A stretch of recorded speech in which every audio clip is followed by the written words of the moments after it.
평상시 일부 예배 오시는 분들 한 절반 정도 오늘 와서 함께 예배를 드리는 것 같습니다. 여러분, 하나님을 예배하는 자리는 사람의 숫자나 장소나 이런 것들에 국한되지 않습니다. 아무도 없는 곳에서 혼자 하나님을 찾고 구하는 그 자리도 참 하나님이 기뻐하시는 예배 자리가 될 수 있고요. 또 그 자리가 뭐 조용하지 않고 복잡하고 시끄러운 나의 일상의 자리든 또 내가 원치 않는 그 자리든 주님을 찾고 구하는 그 자리가 하나님이 함께 하시는 하나님을 예배하는 자리가 될 수 있습니다. 늘 여러분, 우리 이 땅 살아가실 때 이 땅에 살아가지만 하늘의 하나님과 하늘의 주님과 함께 늘 함께 하시고 동행하시며 살아가시는 귀한 믿음의 백성들 되시기를 간절히 주님의 이름으로 축복합니다. 그래서 내가 있는 그 자리가 하나님이 함께 하시는 곳이 되고 또 내가 있는 그곳에 하나님이 함께 해주심으로 나를 통해서 복과 생명이 이 땅 가운데 넘쳐나는, 그래서 나와 함께 하시는 주님이 우리의 빛이 되어 주셔서 내가 그곳에 있으므로 어둠이 떠나게 하시고 또 내가 그곳에 있으므로 혼란과 공허함과 복잡함들이 나로 인해서 주님의 평안이 임하는 그런 귀한 주님께 쓰임받는 주님과 늘 함께 하시는 귀한 믿음의 백성들이 되시기를 간절히 소망합니다. 제가 넷째를 늦둥이로 낳으면서 막내 이름을 어떻게 할까 하나님 앞에 기도하면서 하나님께 주신 마음이 주님이 주시는 평안이었습니다. 주님이 주시는 평안이 아이의 인생 가운데도 함께 해주시고 또 그 아이로 인해서 주님의 평안이 이 땅 가운데 임하는데 귀하게 사용해 주시는 그런 귀한 자녀가 될 수 있도록 하나님께서 함께 해달라고 그렇게 이름을 지었습니다. 저희 아이들 이름이 다 두 가지 의미가 다 있습니다. 이름을 지을 때 다 이제 주자 돌림으로 지었는데요, 두 가지 의미로 지었는데 이제 막내 아이 같은 경우에도 그런 의미를 가지고 이제 이름을 짓게 되었습니다.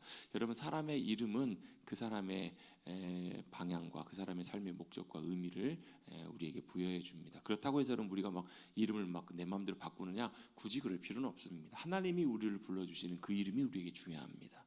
제가 어제 결혼식에 이제 우리 권사님 손주 결혼식을 갔다 오면서요, 횡단보도에 잠깐 서 있는데 옆에 현수막에 그런 현수막이 붙어 있었더라고요.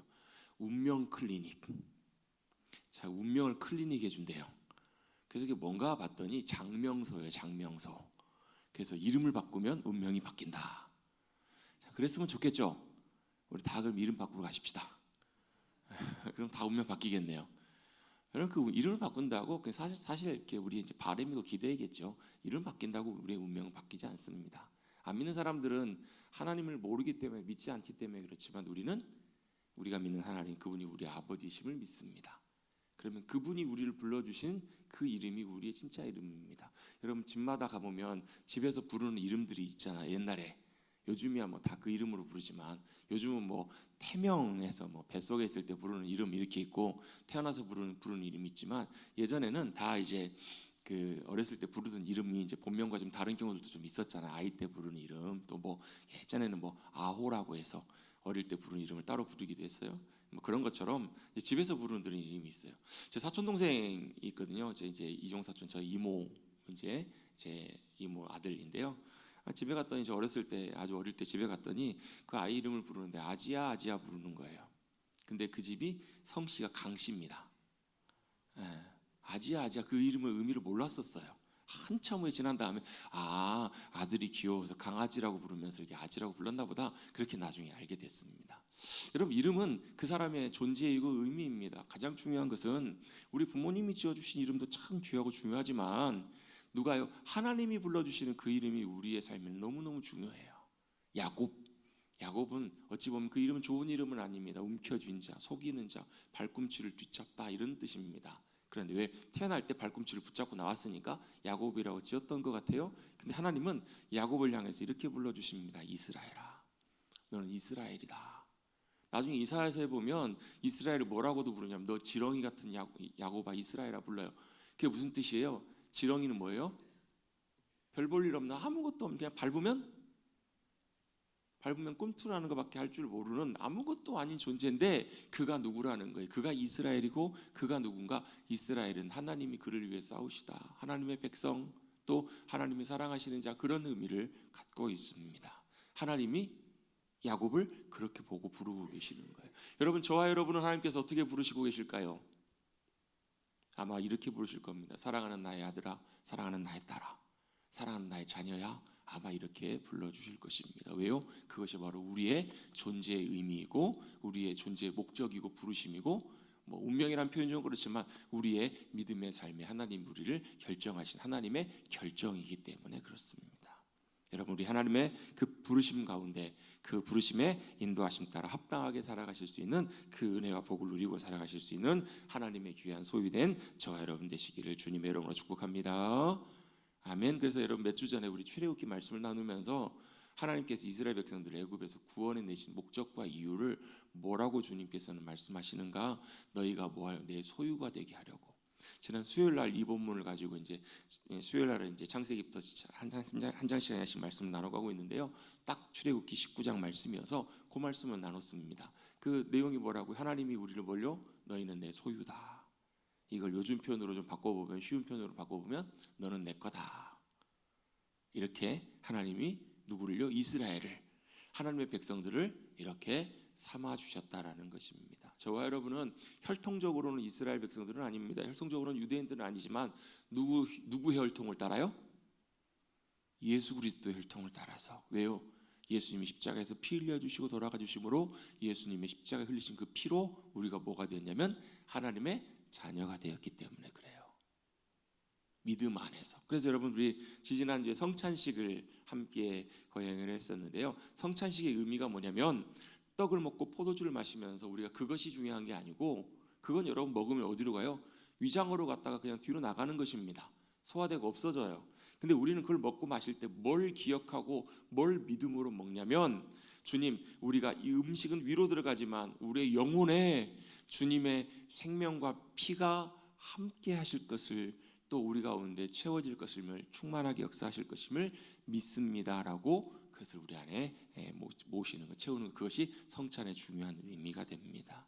여러분 우리 예수 그리스도의 놀라운 십자가의 보혈의 피로 하나님의 자녀가 된 줄로 믿습니다. 하나님의 자녀가 되었습니다.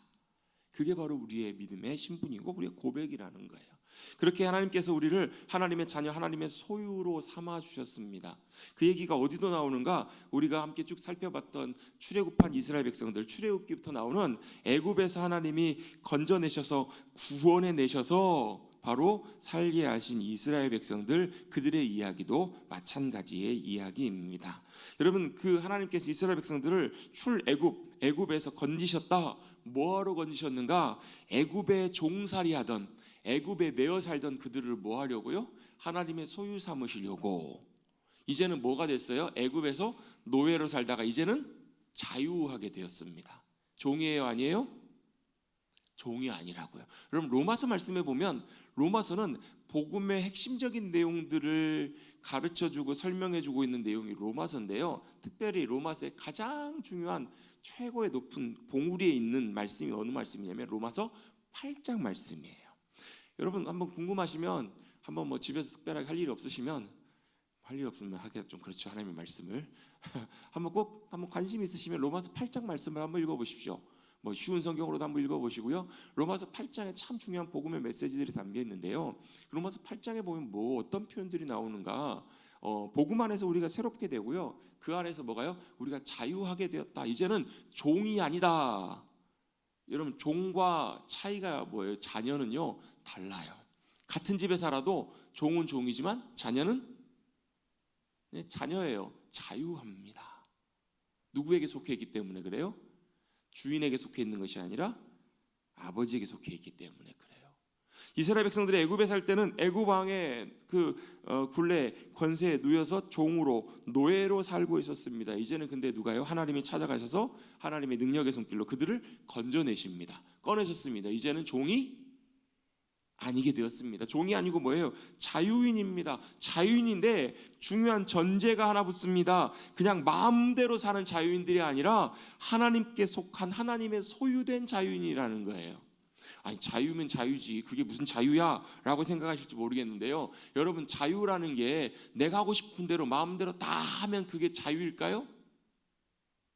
여러분 한번 나가셔가지고 나는 자유인이다 하면서 여러분 하고 싶은 대로 마음대로 다 해보세요. 어떻게 되는가? 아마 다음 주에 이 자리에 못 계실 거예요. 다음 주에 어디 가 계실까요? 저 어디 안에 들어가 계실 거예요. 왜요? 여러분 하고 싶은 대로 뭐 마음대로 다니고 뭐 엊그저께도 뉴스 보니까 뭐 유명한 여자 배구 선수인가 봐요. 전 잘 모르는 선수인데 배구 선수가 올해 뭐 우승도 하고 이제 뭐 FA에서 엄청난 계약을 앞두고 있는데 음주운전하다 단속이 됐나 봐요. 음주운전하다 걸려가지고 이제 국가대표도 뽑혔는데 국가대표로부터 이제 아마 잘리기 아마 이제 아마 퇴출되게 될 것 같고, 그로 인해서 자신이 있는 저와 같은 정말 천만금의 기회, 뭐 그렇게 썩 아주 유명했던 선수는 아닌 걸로 제가 알고 있어요. 근데 엄청난 활약으로 인해서 큰 보상과 대가가 있는 이제 큰 계약을 앞두고 있는 상황에서 어떻게 됐어요? 이제는 모든 것들이 다 물거품이 돼버리는 그런 상황에 놓이게 됐어요. 여러분, 술 마시고 운전하는 거 자유입니다. 그렇죠? 하세요. 지나가다가 마음에 안 들면 갖다 집어차고 다 뭐 깨트리시고 싶으면 깨트리세요. 하세요. 자유니까. 그럼 되는 거 아닌가요? 그럼 됩니다. 대신에 책임을 져야 합니다. 거기에 대한 책임이 있기 때문에 우리는 절대 거기로부터 자유로울 수가 없습니다. 여러분, 우리가 누리는 자유라는 것은 우리 국가에서 누리는, 우리의 삶의 자리에서 누리는 자유는 법 안에서의 자유입니다. 맞죠? 그 법을 넘어가게 되면 거기에 대한 반드시 책임과 대가가 따르게 됩니다. 법, 윤리, 도덕 이런 것들이 어때요? 그 안에서 자유를 누릴 때에만 우리는 진정 자유로울 수 있고, 그것이 오히려 우리를 붙잡아주고 지켜줍니다. 마찬가지로 우리가 진정한 자유한 삶을 사는 것은 우리에게 자유를 주시고 우리에게 영원한 생명이 되시는, 우리를 사랑하시는 하나님 아버지 그분 안에서 누리는 자유가 진짜 자유라는 거예요. 제가 이것을 표현할 때 항상 자주 드는 예가 있습니다. 연을 여러분 날릴 때는 꼭 뭐가 필요해요? 요즘은 연하면 뭐 관심도 없고 잘 보지도 않아요. 왜? 드론이 있잖아요. 좀 세대가 좀 우리 어렸을 때는, 우리 계신 분들 어렸을 때는 다 연 다 날려 보셨죠? 학교에서도 맨날 연 만들었던 기억이 나요. 대나무 잘라가지고 와가지고 벗겨가지고 거기다가 창호지에다가 두고 이렇게 밥풀 이렇게 이어가지고 하고, 뭐 방패연, 가오리연 이런 것들을 만들었던 기억이 납니다. 여러분, 연을 만들어서 연을 날릴 때 연이 높이 날아오르면 참 연 날리는 사람이 기분이 좋습니다. 그렇죠? 근데 여러분, 연을 날릴 때 제일 중요한 건 뭐예요? 물론 뭐 균형도 맞아야 되고 여러분 뭐 잘 만들어진 것도 참 중요합니다. 근데 제일 중요한 것은 잘 붙어 있는 연의 줄이 잘 연을 붙잡고 있어야만 합니다. 그래야 바람이 불면 불수록 더 높이 연이 날아오릅니다. 반대로 연이 나는 자유로워지고 싶어, 자유로우리라 하고 연줄을 끊고 연이 자기 스스로 날기 시작하면 금방 곤두박질 칩니다. 연은 연줄에 붙어 있을 때 연이 비로소 하늘을 창공을 높이 날아올 수 있는 것처럼 우리의 인생도, 우리 존재도 우리를 만드시고 사랑하시는 우리의 생명이 되시는 주님 안에 있을 때, 주님께 잘 붙어 있을 때 우리는 하늘을 향해서, 영광의 저 창공을 향해서 높이 날아오르는 자유한 인생이 된다라는 것입니다. 여러분, 주님이 붙들어 주시는 인생이 진정한 자유한 인생인 줄로 믿습니다. 주님 안에 거할 때 진정한 우리의 영혼이 평안을 누리고 기쁨을 누리며 말할 수 없는 감격과 풍성한 이 땅에서 누릴 수 없는 하늘의 영광을 맛보고 살아가는 삶임을 여러분 꼭 기억하시고, 그 믿음 안에서 주님 안에 거하시는 참 진정한 자유인으로 살아가시는 사랑하는 성도님들 되시기를 주님의 이름으로 축복합니다. 이걸 위해서 이스라엘 백성들 애굽에서 건져내셨다라는 거예요. 이건 뭘 의미하는가? 세상과 죄의 권세로부터 저와 여러분을 자유케 해주신 거예요. 여러분, 제가 이게 설교하고 있는 내용들 있잖아요. 그냥 귀로만 듣고 그런가 보다. 아무 의미가 없습니다.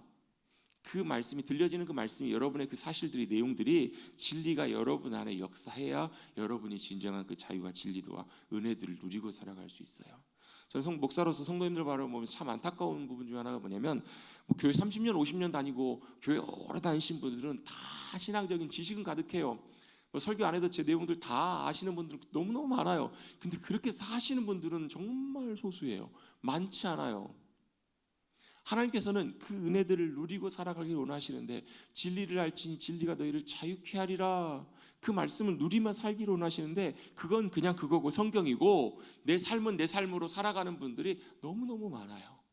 진리가 우리의 영혼을 어떻게 자유케 하시는지, 우리가 때때로 어떤 상황에 놓여 있을 때 그 진리가 우리 안에서 어떻게 역사하셔서 어떻게 자유케 하시는지, 그걸 우리가 경험하고 누리고 살아가는 삶, 그것이 바로 믿음의 삶인데, 그렇지 못한 모습을 볼 때 저도 참, 물론 저도 뭐 잘 살 수 있는, 잘 사는 건 아니지만 그래서 늘 하나님의 은혜와 도우심을 구하며 살아가지만, 성도님들 가운데 그런 삶의 모습을 볼 때 저는 참 마음이 좋지 않고 마음이 참 안타까운 마음들이 들게 됩니다. 하나님은 그것을 위해서 저와 여러분을 불러주셨기 때문에 그래요.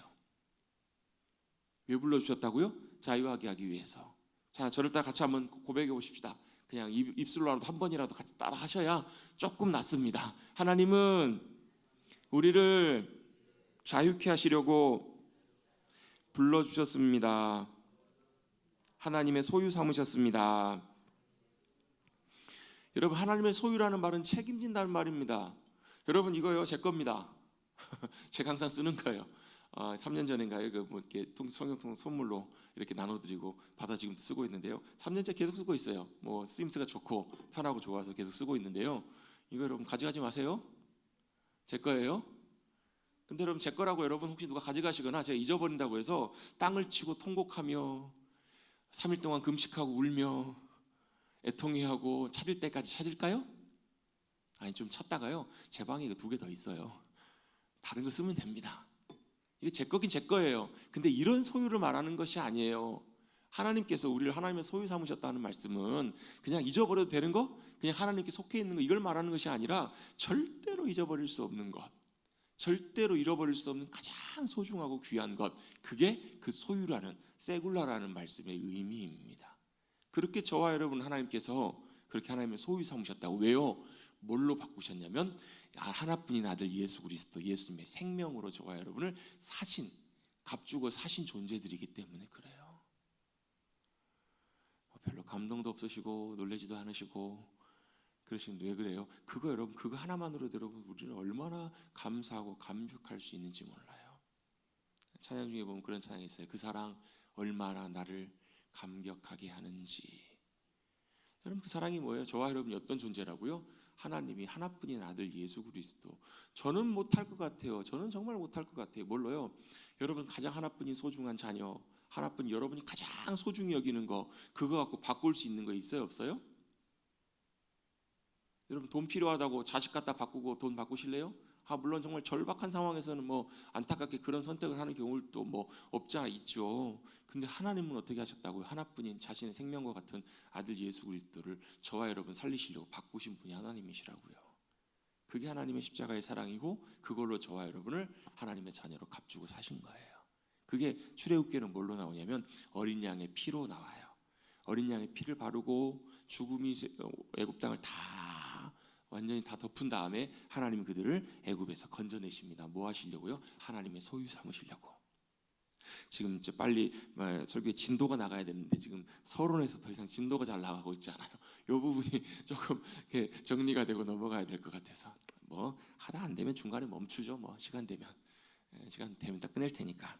자, 하나님 우리를 뭐 하시려고요? 하나님의 소유 삼으시려고. 이제는 더 이상 애굽에 매어 끌려가지 않고 애굽에 눌려 살아가는 것이 아니라 이제 하나님께서 그들 가운데 함께 하시면서 그들을 소유 삼으셔서 그들과 함께 하시려고 그들을 구원해 내셨다라는 거예요. 그걸 출애굽기에서는 뭐라고요? 출애굽이라고 불러요. 출애굽 뭐예요? 구속, 구원이에요. 그들을 하나님께서 건져내세요. 자, 하나님께서 그들을 구원해 내셨네요. 그럼 이제 끝난 거잖아요. 그죠? 할렐루야. 아니에요? 이제는 성도님들이 저를 다 의심하셔서 안 믿으세요. 제가 이제 일부러 좀 비꼬고 막 농담으로 많이 하니까요. 자, 애굽에서 그들을 하나님께서 건져내십니다. 구원해내십니다. 그럼 끝난 건가요? 아니잖아요. 아직 뭐가 남아있어요? 아직 하나님과 함께 거할 약속의 땅으로 가야 할 여정이 남아있잖아요. 그렇죠? 그렇잖아요. 하나님께서 그들을 어디로 인도하세요? 시내산으로 데려오신 다음에 야, 너희 내 소유야. 너희 내 말 잘 듣고 나 잘 따라와. 그러면 어떻게 해요? 하나님께서 그들을 이스라엘 가운데, 가나안 땅 가운데 세상을 향한 하나님의 복의 통로로, 제사장 나라로, 거룩한 백성으로 삼으시겠다라고 약속해 주셨어요. 약속은 뭐냐면 하나님의 계획이에요. 약속은 하나님이 행하기로 하신 하나님의 의도와 뜻이라고요. 중요한 건 약속을 하나님께서 하시면 누가요? 자, 제가 우리 집사님하고 약속을 했어요. 제가 내일 12시에 이 교회 앞에 보면 짬뽕집 있습니다. 오시면 제가 점심 사드릴게요. 약속을 했어요. 그럼 어떻게 해요? 집사님이 오셔야 돼요. 그죠? 오셔야 같이 제가 밥을 살 수 있어요. 집사님이 안 오셨어요. 10분 기다리고 30분 기다리고 1시간 기다렸는데 안 오세요. 어떻게 해요? 아싸. 돈 굳었다. 이런가요? 아니죠. 안타깝죠. 아쉽죠. 식사 사드리려고 했는데 왜 못 오셨을까? 무슨 사정이 있을까? 나중에 알고 보면 깜빡 잊어버리셨대요. 잊어버리고 그 자리에 나오지 못하면 그 약속을 누릴 수가 없는 거예요. 하나님의 약속도 그런 의미가 있습니다. 하나님 그렇게 하기를 원하세요. 그럼 어떻게 해요? 날 잘 따라와. 나와 함께 가자. 내 계명을 지키라는 말씀의 의미가 그거예요. 나와 같이 가면 하나님이 그 일들을 이루시겠다고. 어디로요? 가나안 땅으로 가야 될, 그들이 걸어가야 될 아직 여정이 아직 남아있다고요. 여러분 마찬가지입니다. 여러분 우리도 하나님께서 우리를 구원하신 다음에 우리를 어디요? 주님 영원히 거하실 그 땅까지 믿음으로 한 걸음 한 걸음, 그래서 찬송가 493장인가요? 저 높은 곳을 향하여 날마다 나갑니다. 우리 아까 집사님 기도하시면서도 그런 고백을 하셨어요. 하늘의 위의 것들을 바라보는 삶, 주님의 것들을 바라보는 삶, 하늘 한 걸음 한 걸음 하늘을 향해서 걸어가는 삶, 그것이 바로 우리가 걸어가야 될 믿음의 삶이에요. 두 번째 중요한 의미가 있는데요, 아직 우리의 여정, 구원의 여정이 마치지 않았다는 것이 한 가지 중요한 것이고 가야 될 길이 있다는 것이고, 두 번째 중요한 의미는 여전히 우리가 구원받은 하나님의 소유 자녀가 되었지만 우리의 삶 속에는 우리의 습관과 태도와 가치관은 여전히 어디요? 애굽의 것들이 그대로 남아있다는 거예요.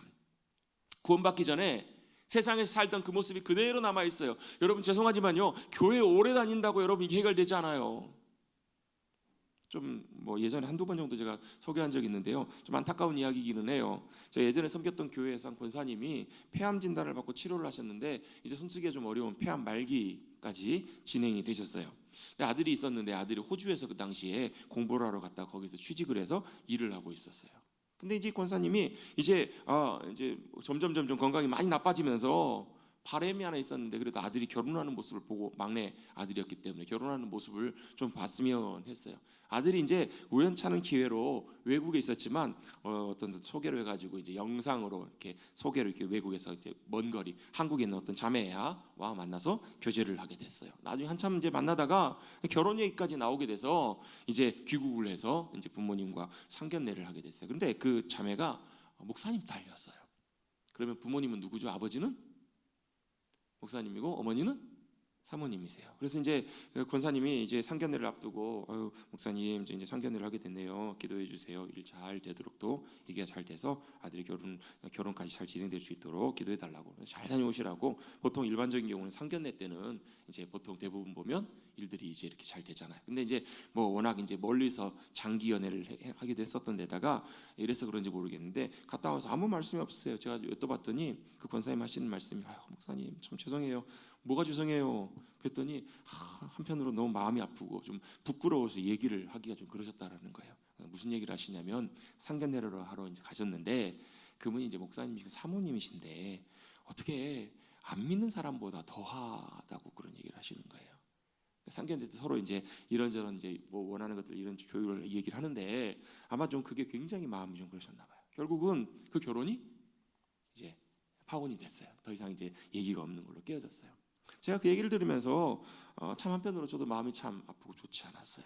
여러분 뭐 목사라고 여러분 신앙생활 오래 했다고 여러분 전혀 그것과 상관없어요. 우리의 삶에 뭐가요? 세상이 여전히 우리의 삶에 남아있는, 우리의 삶의 습관과 가치관과 태도는 여전히 믿지 않는 모습들이 그대로 남아있는 경우들이 너무너무 많다라는 거예요.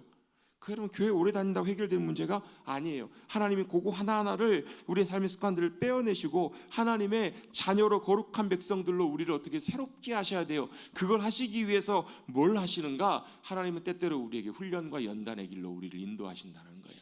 그게 이스라엘 백성들은 어디였는가? 그게 광야예요. 광야. 그들을 가나안 땅으로 바로 인도하신 것이 아니라 광야의 길들을 걸어가게 하세요. 자, 애굽의 권세로부터 자유하게 되고 해방됐으니까 다 끝난 것인가? 아니에요. 그들에게 뭐가 남아있어요? 가야 될 약속의 땅, 목적지가 남아있고요. 그 여정이 아직 남아있다고요. 그 여정은 뭔가? 하나님이 그 하나님의 백성들, 자녀들 가운데 여전히 남아있는 생각 속에, 가치관 속에, 삶의 태도 속에, 삶의 모습 속에 남아있는 세상의 것들을 빼내시고 하나님께서 하나님의 귀한 믿음의 백성들로 세워가시는 훈련과 연단의 과정이 바로 광야의 여정이었다라는 거예요. 그것이 바로 저와 여러분이 살아가는 믿음의 삶의 여정입니다. 그래서 그 믿음의 삶의 여정이라는 것이 어떤가 때때로는 좀 힘겹기도 하고 쉽지 않기도 합니다. 그래서 여러분 우리 몇 주 전에 살펴봤던 것처럼 민수기 10장에 보면 나팔의 이야기가 나와요. 나팔이 보면 나팔 왜 불어요? 출발 신호예요. 모여라 이런 신호를 부는 거예요. 왜? 숫자가 워낙 많아요. 숫자가 많기 때문에 그들에게 사인을 보내는 거예요. 신호를 보내는 거예요. 하나님 앞에 나오라. 믿음의 여정으로 나오라. 이제 출발. 이 신호를 나팔을 통해서 불어요. 이게 민수기 10장에 나와요. 이제 뭐 하는 거예요? 가나안 땅으로 출발해 가는 거예요. 그리고 나서 오늘 우리가 읽었던 민수기 말씀 몇 장? 민수기 21장이에요. 이제 민수기 21장에서요. 22장 뭐 24장 또 25장 여기까지 넘어가면 여기가 어디냐면요. 벌써 가나안 땅 앞이에요. 요단강 바로 건너편 모압 평지가 나와요. 요 바로 앞에 21장 사건 바로 이제 직후에 뭐 발람 사건 그 이후에 보면 발람 시딤 사건만 빼놓고는 바로 이제 어디냐면 바로 가나안 땅 앞에 요단강 도착한다고. 몇 년 걸린 거예요? 38년 걸린 거예요. 38년. 그래서 38년의 시간이 거의 40년 가까운 시간이 민수기 10장에서 22장 요 사이에 시간들인 거예요. 그러면 민수기 10장부터 쭉 21장, 22장 여기까지 읽어보시면 무슨 내용들이 나오는가? 무슨 내용들이 나올까요? 여러 사건들이 있어요. 우리 지난주에 읽었던 뭐 가나안 땅, 가나안 정탐꾼 사건도 들어가 있고요. 또 고라에 반역하는 사건도 나오고요. 몇몇 사건들이 여기 기록이 돼 있어요. 근데 그 사건들의 특징이 하나 있습니다. 특징이 바로 뭐냐면 그 사건들의 특징은 다 백성들이 뭐래요? 하나님 앞에 원망하고 불평하는 이야기들이에요. 다 원망하고 불평하는 이야기들이라고요. 왜 그랬을까요? 원망하고 불평을 언제 해요? 선물 받았어요. 막 말할 수 없는 감격적인 선물을 받았어요. 원망하고 불평해요. 이런가요? 감격적이고 좋은 선물 받으면 감사합니다. 기분이 얼마나 좋아요. 그렇죠? 막 어제 누가 어떤 분이 여러분의 막 말할 수 없는 큰 선물을 주셨어요. 아마 오늘 얼굴이 막 달덩이처럼 환하실 거예요. 그러실 거예요. 근데 어때요? 원망 불평은 언제 하죠? 힘겨울 때, 쉽지 않을 때, 마음에 들지 않을 때, 불편할 때 나오는 것이 원망 불평입니다. 여러분 40년의 광야 생활 이스라엘 백성들에게 그 시간은 짧지 않은 시간이었습니다. 그런데 여러분 그 시간이 어땠을까요? 때때로는 힘겹고 쉽지 않은 기간이 바로 광야에서의 여정이었던 거예요. 물론 충분히 이해는 할 수 있습니다. 우리는 그래 성경 읽으면서 저 믿음 없는 백성들 저 원망만 하고 불평만 하고 맨날 그래 하나님 앞에 혼나고 이렇게 성경을 읽으면 안 됩니다. 왜요? 우리가 성경 안으로 들어가 봐야 돼요. 우리가 그 안에 들어가 보자면 예를 하나 들어보겠습니다. 그 이스라엘 백성들이 40년 동안 먹었던 주식이 뭐예요? 만나예요. 만나가 어떻게 생겼는지는 성경에서 뭐 정확하게 묘사가 돼 있지 않으니까 잘 몰라. 안 먹어봐서 몰라요. 안 봐서 몰라요. 근데 만나가 어떤 거예요? 성경의 표현대로 보면 그냥 추측해 보건데 아마도 우리 요즘 먹는 시리얼 같은 거 아시죠? 시리얼 이렇게 우유 타 먹는 거 있잖아요. 아마 그렇게 오지 않았을까? 그러면 그거를 갖고 와가지고 빻아서 빵으로 빚어 먹는다든지 떡으로 빚어 먹는다든지 아마 그렇게 여러 개 먹지 않았을까 싶어요. 광야에 여러분 만나가 내리니까 먹을 것이 생기니까 얼마나 좋아요. 또 메추라기 고기도 먹으니까 얼마나 좋아요. 며칠을 먹어요? 며칠을 먹죠? 저는 별로 사실 이렇게 음식을 많이 가리거나 그렇게 막 그러는 스타일은 아닙니다. 그래서 뭐 예를 들면 누가 이렇게 뭐 국을 주신다든지 뭐 이렇게 누가 반찬을 주시면 먹으면 어떨 때는 이제 뭐 한 3, 4일 정도도 계속 먹기도 해요. 근데 저 같은 사람도 한 3일 정도 먹으면 슬슬 이제는 별로 안 보고 싶습니다. 이제는 그만 먹었으면 하는 그런 생각이 찾아옵니다. 여러분 아무리 맛있는 것도 여러분 한 일주일 드셔보십시오. 어떨까? 일주일이 뭐예요? 한 3일만 드셔보십시오. 어때요? 질립니다. 근데 그 이스라엘 백성들은 며칠을 먹었어요? 말씀하기 두려우시죠? 40년을 먹었습니다. 40년을. 아무리 여러분 맛있는 거라도 좋은 거라도 40년은 쉽지 않았을 거예요. 충분히 공감하고 이해할 만합니다. 여러분 40년 동안 똑같은 것만 드셔보십시오. 뭐 옛날 어떤 영화에서 십몇 년 동안 만두만 먹었던 그것처럼 여러분 쉽지 않다고요. 만만치 않아요. 물이 없어요. 마실 물이 없어요. 여러분 마실 물도 없는데 여러분 씻는 건 어땠을까요? 요즘 여러분 얼마나 좋은 시대예요. 여러분 하루만 안 씻어도 못 견디는 분들 참 많아요. 40년 동안 광야 생활하면서 뭐 씻기를 제대로 씻을 수 있었을까요? 아마 그렇게 쉽지 않았을 거예요. 쉽지는 않았을 겁니다. 쉽지는 않았기 때문에 그들도 원망하고 불평하는 건 충분히 이해할 수 있습니다. 그런데 그것이 하나님을 향한 불신과 하나님을 대적하고 원망하는 하나님을 반역하는 그 자리에 가서는 안 되었을 텐데 그들은 그 선을 넘고 그렇게 했기 때문에 그들에게는 그 광야에서 삶 가운데 하나님이 때때로 진노하시고 하나님이 그들을 벌을 내리실 때도 있었다라는 거예요. 여러분 광야는 본질적으로 뭐 하는 자리냐면 쉽게 평안하게 가는 자리가 아니라 훈련하고 연단되는 자리입니다. 과거에 우리 있었던 애굽의 습관들을 다 버리고 하나님의 인도하심을 믿음으로 따라갈 수 있는 훈련들을 하는 자리예요. 그래서 때때로 쉽지 않고 마음에 들지 않고 어려울 때도 있습니다. 여러분 뭐 앞에 민수기 11장부터 쭉 보면요 그런 내용들이 여러 번 나오는데요. 우리가 읽었던 21장 바로 앞에 본문에도 물이 없어요. 무리바라는 곳에서 물이 없어서 백성들이 물이 없으니까 물을 달라 원망합니다. 누구에게 원망을 했을까요? 하나님은 눈에 안 보이시니까 눈에 보이는 모세에게 원망을 합니다. 모세도 그것 때문에 마음이 상했던 것 같아요. 한두 번도 아니고 여러분 여러 번 쉴 새 없이 백성들이 원망하고 불평하는 그 소리 때문에 모세도 너무너무 힘들었던 것 같아요. 그래서 모세가 어떻게 화를 냅니다. 그래서 하나님이 모세에게 야 가서 반석에게 명하여 물을 나오게 해라. 그러면 물이 나오는 거예요. 그러면 모세는 어떻게 해야 돼요? 모세가 어떻게 해야 되죠? 가서 하나님 말씀하신 대로 그대로 해야 되잖아요. 반석을 향해서 물이 나올지라 이렇게 해야 되겠죠. 근데 모세가 어떻게 해요? 이렇게 표현합니다. 모세 말을 그대로 옮겨보면 워딩을요.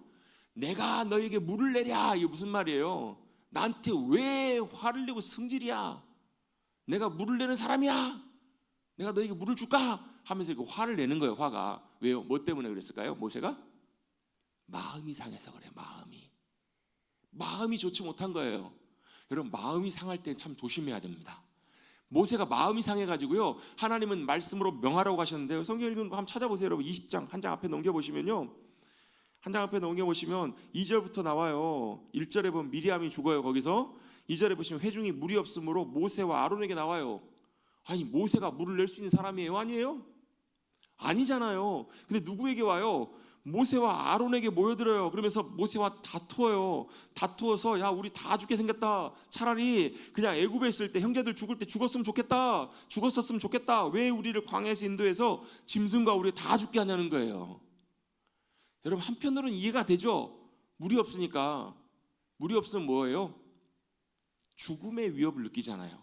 곧 죽게 생겼으니까 이해는 돼요. 근데 그걸 모세에게 원망을 합니다. 이 광야로 인도해서 우리를 다 죽게 한다. 너희가 어찌하여 우리를 애굽에서 나오게 해서 이 나쁜 곳으로 인도했냐. 자, 인도하신 분이 모세예요? 누구예요? 하나님이시잖아요. 구원하신 분이 누구세요? 하나님이시라고요. 여러분 우리가 마음이 상하고 상황이 어려우면 때때로 누구예요? 하나님께도 원망할 수 있어요? 없어요? 있어요. 하나님 왜 나를 이래가지고 내가 왜. 여러분 차라리 여러분 세상 살 때는요 안 믿고 사는 게 어떨 땐 편할 때 훨씬 많습니다.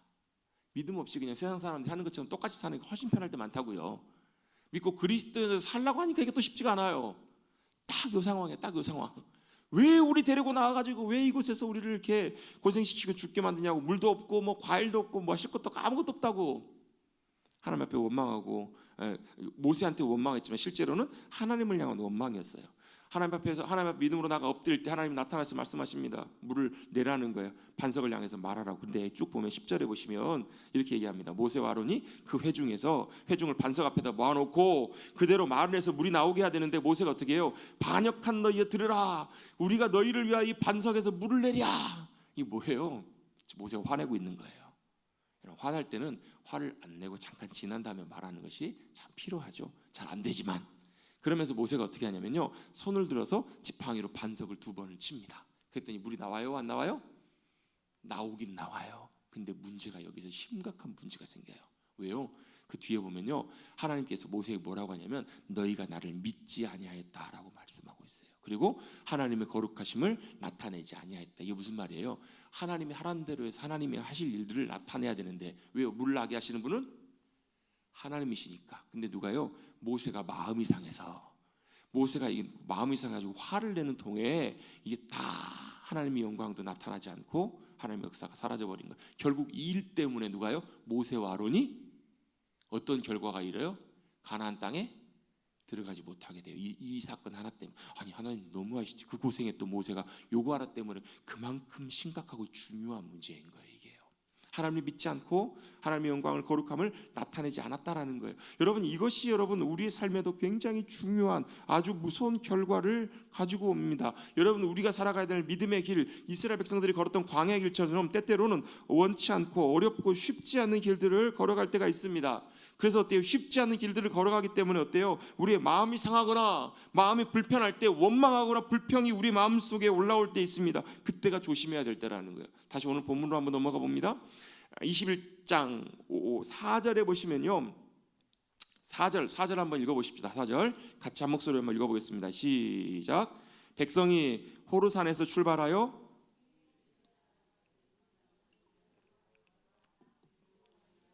백성의 마음이 상하니라. 아멘. 자, 결론 마지막 4절의 맨 마지막 결론은 뭐라고 나오지? 백성의 마음이 상했다는 거예요. 마음이 좋지 않았다는 거예요. 그 이유가 뭘까요? 그 이전에는 물이 없어서, 그 이전에는 먹을 것이 없어서, 그 이전에는 이것 때문에 저것 때문에 그랬는데 이번에는 결정적으로 뭐가요? 길로 말미암아 마음이 상했다라고 말씀하고 있어요. 그들이 가는 길, 그 길이 어땠길래요? 그 앞에 보시면 그들이 호르산이 어디냐면 아론이 죽은 산이에요. 그 바로 앞에 보면 그 20장 앞에서는 미리암이 죽고 1절에서 미리암이 죽고요, 20장 맨 뒤에서는 아론이 죽어요. 이제 어때요? 그들을 이끌었던 지도자들도 이제 한 사람 두 사람 이제 다 죽음을 맞이합니다. 죽습니다. 그들이 기대했던 사람들이 이제 세상을 떠나요. 이제 모세 한 사람 남았습니다. 그리고 이제 가나안 땅으로 올라가야 되는데 그들이 호르산에서 출발해서 어디를 가냐면요, 에돔 땅을 우회하였다가 이렇게 표현됩니다. 이 말은 무슨 얘기냐면 그 가는 중간에 에돔이라는 나라가 있어요. 에돔이 무슨 나라예요? 에돔은 야곱의 형이었던 에서의 후손들이 에돔이에요. 에돔.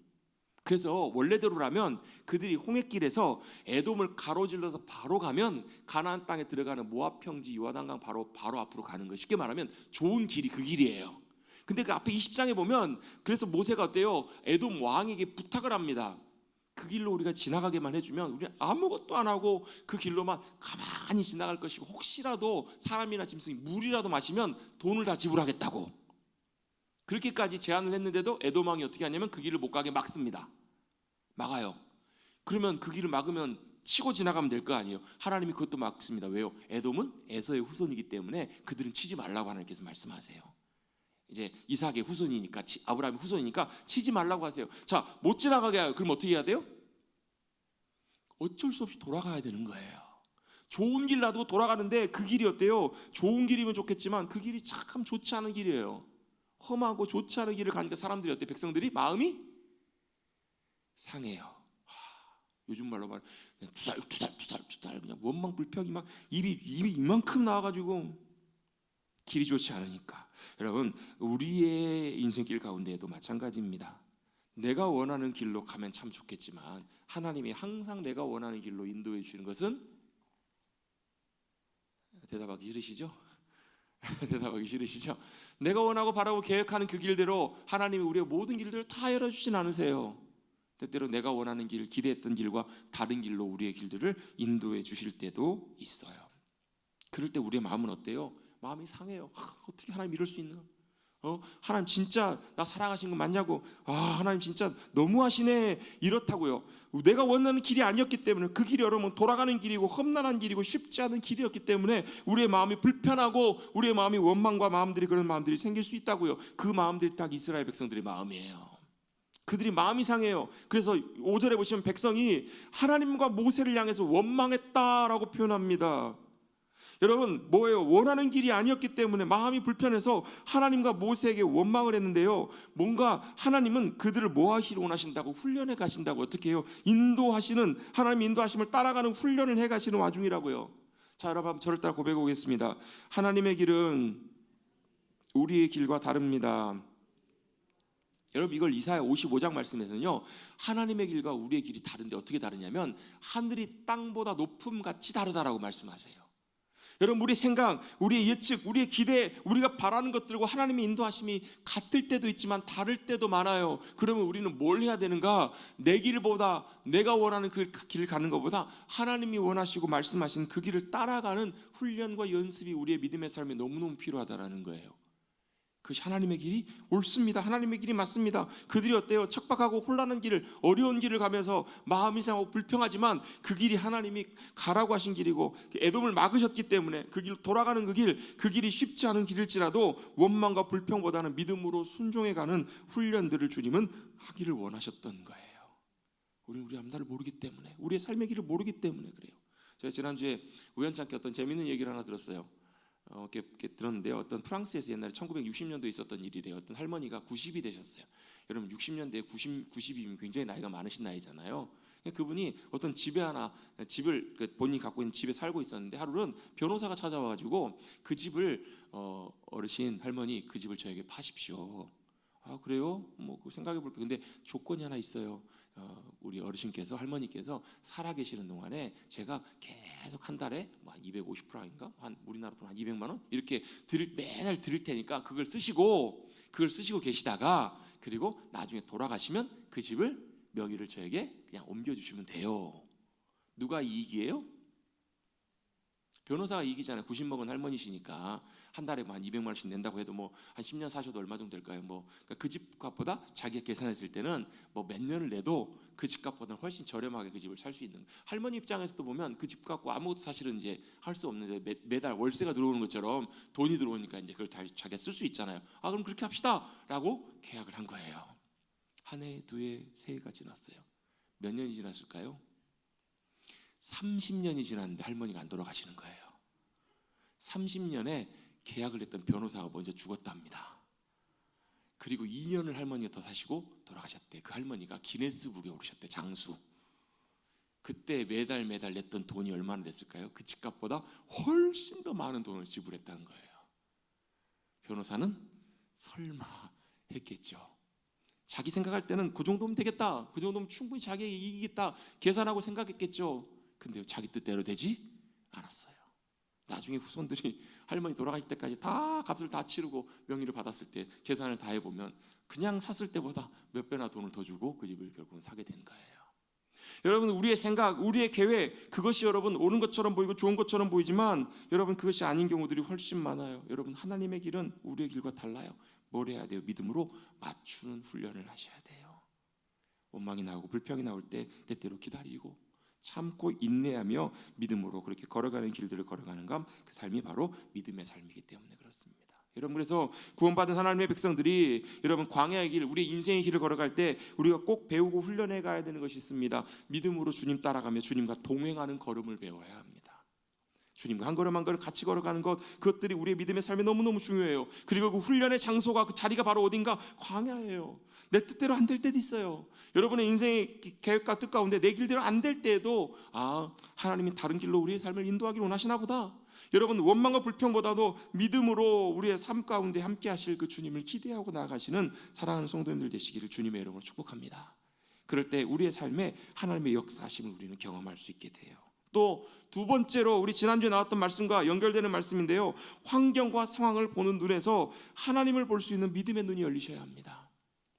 환경과 상황을 보면 어때요? 우리도 똑같이 이스라엘 백성들처럼 마음이 상하고 원망하고 불평할 수 있을 거예요. 심지어 그들은 뭐라고까지 얘기를 하냐면요, 우리를 애굽에서 인도하여내서 이 광야에서 죽게 하는도다. 이게 무슨 말이에요? 죽겠다는 거예요. 여러분, 지난주에 여러분 사시면서 죽겠네 하신 분 손 들어보세요. 손 내리세요. 안 계셨을지라도 그런 일들을 만날 때 있어요. 우리 죽겠다고, 이곳에 먹을 것도 없고 물도 없도다. 그러면서 우리의 마음에 이 하찮은 음식을 싫어하노라. 이 하찮은 음식이 뭐예요? 하찮은 음식이 뭘까요? 하나님이 하늘에서 주신 하늘의 만나예요. 만나. 누가 주신 거예요? 여러분, 옛날에 어렸을 때 반찬 투정 해보신 분 있으시죠? 엄마한테 이거 먹기 싫어. 그럼 어때요? 먹지 마, 이거 사 하면서 엄마 가져가 버리죠. 안 그러셨나 봐요? 그래도 내 새끼 먹어야지. 하찮은 음식 싫어한다. 여기 싫어한다라는 말은 여러분 쿠츠라는 말인데요, 어떤 표현이냐면 원래 원어의 의미가 소름이 끼치도록 싫어하다라는 의미예요. 극도로 몹시 싫어하다, 그냥 싫어하는 게 아니라 더 이상 표현을 못하겠습니다. 엄청 싫어한다는 말이에요. 아시겠죠? 여러분 생각해보세요. 여러분 음식 해가지고 대접을 하는데 일단 죽어도 싫어, 소름 끼칠 만큼 싫어, 이러면 어떠시겠어요? 화가 안 나실 것 같아요. 표정들을 보시니까요. 하나님이 화가 나셨을까요? 안 나셨을까요? 하나님도 화가 나셨어요. 하나님 분노하십니다. 진노하십니다. 왜요? 그들이 환경과 상황만 보고 낙심하고 원망하고 불평하고 불신하는 자리에 섰기 때문에 그렇습니다. 여러분, 마음이 상하면 말도 그렇게 됩니다. 그리고 그 말이 갖고 오는 파급력을 우린 지난주에 살펴봤습니다. 정탐꾼들이 10명의 믿음 없이 했던 그들의 말 때문에 온 민족이 다 곤경에 빠지는, 그들이 다 가나안 땅에 들어가지 못하는 엄청난 결과가 있었던 것을 우리는 지난주에 살펴봤습니다. 마찬가지입니다. 그들이 마음에 실어서 했던 그 원망의 말, 불평의 말 때문에 하나님께서 그들 가운데 불뱀을 보내십니다.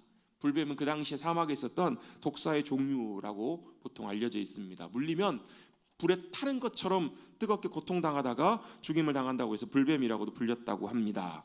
불뱀이 와서 그들을 뭅니다. 어떻게 돼요? 그들이 한 사람 한 사람 죽어갑니다. 그들이 한 사람 한 사람 불뱀에 물려서 고통 가운데 있습니다. 그래도 오늘 본문에 한 가지 그들에게 소망이 있는데 그들이 뭐라는가? 3절에 보시면 그들이 다 불뱀에 물려서 죽은 자가 많은지라. 7절입니다.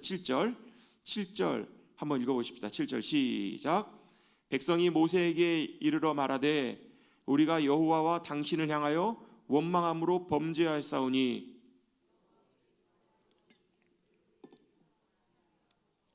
모세가 백성을 위하여 기도하매 아멘. 뭐 했다고요? 그들이요 달라진 것이 하나 있어요. 뭐가 달라졌는가? 그들의 잘못과 그들의 범죄함을 하나님 앞에 인정하고 고백하고 나오게 돼요. 그들이 뭐 했다고요? 우리가 당신을 향해 여호와와 당신 하나님과 모세를 향해서 원망함으로 범죄했다라는 거예요. 그들이 잘못한 것을 인정하는 거예요. 알았다라는 거예요. 여러분 이들이 왜요? 불뱀에 물려보니까 하나님 앞에 하나님의 진노 가운데 그들이 얻어맞으니까 그제서야 비록 그들의 잘못과 범죄함을 인정하고 고백하며 나았다? 그럴 수도 있겠죠. 근데 이거 이전에 하는 것이 여러분 우리에게 복입니다. 복. 하나님이 때때로 우리에게 채찍을 드시기 전에 징계하시기 전에 우리의 범죄함과 우리의 완악함을 하나님 앞에 고백하고 나아가는 것이 참 중요해요. 어쨌든 간에 이스라엘 백성들은 이제서라도 하나님 앞에 그들의 잘못과 죄악을 인정하고 하나님 앞에 나아가요. 그리고 모세를 통해서 하나님 앞에 용서와 은혜를 구하며 기도해달라고 부탁을 합니다. 기도했더니 하나님께서 어떻게 하세요? 응답하십니다. 어떻게 응답하시는가? 여러분 이 사건은 여러분 잘 아시는 사건이에요. 뱀에 물려가는 죽어가는 이스라엘 백성들에게 하나님께서 뭐라고 말씀하세요? 그 뱀과 똑같은 뱀을 노수로 만들어서 장대 위에 달라는 거예요. 사람들이 보일 수 있도록 높은 장대를 만들고 거기다가 뱀을 달라는 거예요. 그리고 뭐라고 하는가? 하나님께서 뭐라고 말씀하세요? 8절에 보시면 여호와께서 모세에게 이르시되 불뱀을 만들어 장대 위에 매달아라. 물린 자마다 그것을 보면 살리라 라고 말씀하십니다. 뭐 하라는 거예요? 보라라는 거예요. 보라. 여러분 본다는 말은 여러분 믿음과 직결된 단어입니다. 지난주에도 여러분 믿음을 말씀하면서 믿음은 보는 것입니다. 뭘 보는 것이에요? 상황과 환경을 보는 눈에서 거기에 함께 하시고 역사하시고 인도하시는 우리의 힘과 능력과 승리가 되시는 하나님을 보는 것, 그것이 바로 믿음이라고. 기억나시죠? 믿음은 뭐 하는 거라고요? 보는 것입니다. 뭘 보는 거예요? 상황과 환경을 보면 원망하고 불평하고 짜증이 나고 답이 안 나와요. 근데 뭘 봐요? 눈을 들어서 함께 하신 하나님, 여전히 보고 계신 하나님, 그 하나님을 바라보는 것이 믿음이라고요. 아멘 안 하셔서 저를 따라해 보십시다. 믿음은 보는 것입니다. 여러분 오늘 불뱀 사건의 핵심은 바라봄에 있습니다. 여러분 바라봄은 바로 믿음입니다. 여러분 믿기지 않겠지만 여러분 뱀에 물려 죽어가면 어떻게 해야 돼요? 빨리 가서 여러분 혈청 주사 맞으셔야 됩니다. 해독 주사 맞아야 삽니다. 늦게 맞으면 어때요? 신경독이 퍼지면 시간이 지체되면 자칫하면 사람 생명 위협을 받습니다. 죽습니다. 근데요 말도 안 되는 말씀을 하세요. 노뱀 달아놓고 그거 보면 산대요. 여러분 보실래요? 안 보실래요? 믿음도 좋으시네요. 여러분 막상 그 상황이 되면 사실 생각보다 쉽지가 않아요. 근데 이 사건이 왜 중요한 사건인가? 이게 여러분 요한복음 3장에서 예수님께서 니고데모와 대화를 나누실 때 여러분 요한복음 3장에 뭐가 나와요? 요한복음 3장 여러분 잘 아는 말씀 있는데 하나님이 세상을 이처럼 사랑하사 독생자를 주셨으니 이는 그를 믿는 자마다 멸망치 않고 영생을 얻게 하려 하심이라. 이 말씀 요한복음 3장 16절 아시죠? 이게 니고데모에게 해주신 말씀이에요. 근데 그 바로 앞에 14절과 15절에 이런 말씀이 나와요. 이 말씀, 복음의 귀한 말씀을 말씀하시기 전에 모세가 광야에서 뱀을 든 것 같이 인자도 들려야 하리니 이는 그를 믿는 자마다 영생을 얻게 하려 하심이라 라고 말씀하세요. 이 말씀이 이 말씀과 그대로 연결되는 거예요. 어찌 보면 이 사건을 통해서 하나님께서는 이 예수님을 통해서 구원하실 놀라운 사건까지도 연결을 지어서 주님은 말씀하고 계시는 거예요. 이 사건들이 연결된다고요. 왜요? 뱀에 물려 죽어가는데 뭘 보면 살아요? 장대에 달린 뱀을 보면 산대요. 나와서 믿음으로 본 사람은 다 살았대요. 뭐예요? 십자가에 달리신 예수 그리스도, 그분을 믿음으로 바라보고 살 때 우리에게 뭐가요? 생명이, 치유가, 승리가 있다는 거예요. 믿으십니까? 믿으시면 바라보십시다. 우리를 고치시고 승리케 하시는 믿음의 주여 온전케 하시는 그 주님을 믿음으로 바라보십시다. 놀랍게도 거기에 승리가 있다는 거예요. 아마 속으로 안 믿기시는 분들도 계실 거예요. 바라봐 보십시오. 어떤 일들이 일어나는지. 실제로 장대에 달린 그 뱀은 뭐예요? 사람을 죽이는 뱀이에요. 여러분, 뱀이 어때요? 하와를 속이는 바람에 죄가 들어왔어요. 뱀은 죽음의 독이에요. 근데 놀랍게도 아이러니하게 그 뱀이 장대에 달렸던 이제는 뭐가 그걸 본 사람이 산대요. 그 뱀의 죽음을 예수님이 직접 감당하시고 십자가에 돌아가셨기에 이제는 우리에게 뱀의 독이 아니라 예수 그리스도의 승리의 생명이 우리 가운데 함께하게 된 줄로 믿습니다. 그걸 바라보며 삽니다. 여러분, 바라보십시다. 우리 상황과 환경을 보면 참 답답하고 어려운 일들이 너무너무 많아요. 근데 바라보면 믿음을 가지고 주님을 믿음으로 바라보게 될 때 그 주님이 우리의 생명과 위로와 평안이 되시고 거기에 놀라운 승리가 있음을 우리의 삶의 자리에서도 경험하게 될 줄로 믿습니다. 바라보면 삽니다. 네? 아멘을 하셔야 끝나죠. 바라보면 삽니다. 아멘. 그렇게 바라보며 믿음 가운데 우리의 삶의 자리에서도 주님과 믿음으로 동행하시며 승리하시는 사랑하는 성도님들 되시기를 간절히 주님의 이름으로 축복합니다. 기도하겠습니다. 하나님 감사합니다. 바라보면 삽니다.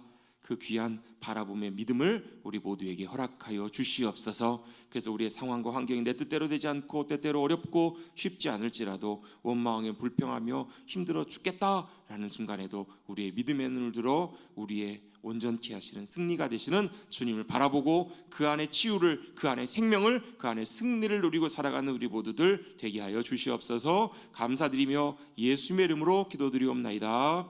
아멘.